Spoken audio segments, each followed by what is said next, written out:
Nous sommes toujours en direct sur TV Finance et Boursorama.com. Il est 9h04 et on fait un petit point sur l'ouverture de la Bourse de Paris. Vous le voyez, moins 0,14%. Vous ne le voyez pas, mais je vous le dis, moins 0,14% à 5319,86. Voilà, vous la voyez. Et nous allons tout de suite analyser tout ça avec Benoît Rousseau, trader pour compte propre et fondateur du blog Andlil.com. Bonjour.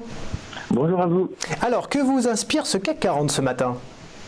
Écoutez, visiblement, il va tenter un petit peu de rebondir, puisqu'on va sûrement, vous avez dit 5319, on va sûrement aller chercher les 5325.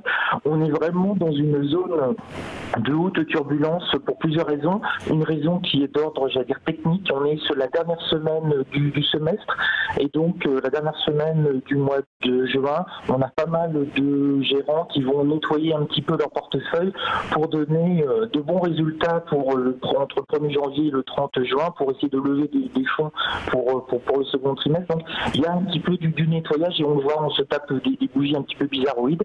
Et puis on a notre créateur de volatilité qui s'appelle Donald Trump qui d'un tweet nous fait basculer les marchés. Et hier on a été secoué, on a fortement baissé, on a eu des tweets rassurants de la Maison Blanche qui essaye généralement de rattraper les bourdes après.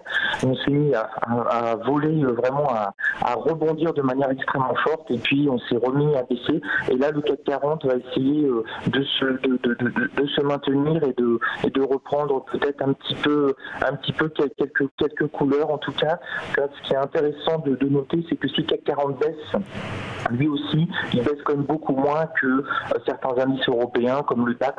Là, actuellement, le DAX, on a une période qui est dire noire pour le DAX, surtaxe sur les grosses voitures européennes, donc ça touche plutôt le DAX, BMW, Mercedes et compagnie. Angela Merkel ne va pas bien, ils sont sortis à la Coupe du Monde, donc il y a vraiment un état totalement dépressif en Allemagne actuellement. Oui, c'est pas faux, effectivement, on ne pense pas forcément à la Coupe du Monde, mais ça a dû faire un petit coup effectivement sur les marchés. On parlait de Donald Trump il y a un instant, donc il y a plutôt une bonne nouvelle, c'est-à-dire qu'il n'a pas pris de sanctions majeures contre la Chine, il a fait plutôt un projet de loi global. Hier, les marchés ont plutôt bien réagi. Est-ce qu'on peut s'attendre à ce qu'aujourd'hui les marchés réagissent tout aussi bien et que ça corrige un petit peu ?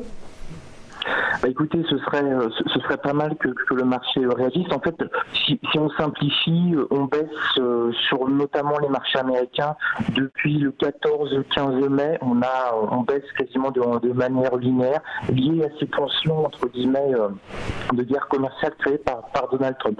Donald Trump est avant tout un businessman et il essaye de faire avec la Chine ce qu'il a fait avec la Corée du Nord. Je vous rappelle qu'il y a encore quelques mois, il menaçait d'anéantissement nucléaire à la Corée du Nord pour pouvoir négocier et se présenter de manière beaucoup plus forte face au leader suprême de Corée du Nord, et ça a bien fonctionné. Il a essayé de refaire un petit peu la même chose, c'est-à-dire jouer un petit peu les cow-boys, je suis l'Amérique, je vous taxe, etc.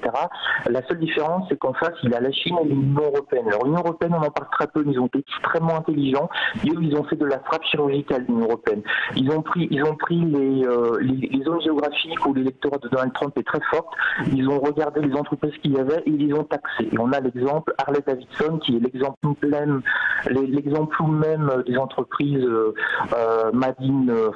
extrêmement favorables à Trump, etc. Et quand Harley-Davidson dit OK, on va se mettre à construire en dehors des États-Unis les Harley, ça a eu un véritable impact. Donc on a les frappes chirurgicales de l'Union européenne extrêmement efficaces, et puis de l'autre côté on a le boxeur chinois qui rend coup pour coup. Je te colle 50 milliards de taxes supplémentaires sur les importations, et moi je te fais pareil, je t'en colle 50. Et Donald Trump, par rapport à la Chine, c'est un petit peu ça le problème, c'est qu'il commençait à rentrer dans une surenchère à coup de chiffres de 50, on passait à 100, les autres étiquettes 100, allez je t'en colle 200, etc. Et on voyait plus de fin. Donc la bonne nouvelle, c'est que finalement c'est une sorte de reculade, mais ne dites surtout pas à Donald Trump, sinon on va nous faire un tweet dévastateur. On dit on va finalement globaliser tout ça pour pouvoir rentrer en négociation, et c'est un petit peu ça qui rassure les marchés, c'est qu'on se rend bien compte que si on rentre dans une guerre économique, une guerre des quotas par exemple, une guerre de taxation, tout le monde y perd, les Américains y perdent, la Chine y perd, le monde y perd, la croissance mondiale perd. Donc ils vont essayer de trouver, c'est ce qu'on espère en tout cas, une sorte de gentleman agreement où tout le monde est gagnant et surtout où personne ne perd la face, et c'est surtout ça le plus important pour Donald Trump. Merci beaucoup Benoît Rousseau. Je rappelle que vous êtes trader pour compte propre et fondateur du blog Andlil.com. On se retrouve tout de suite.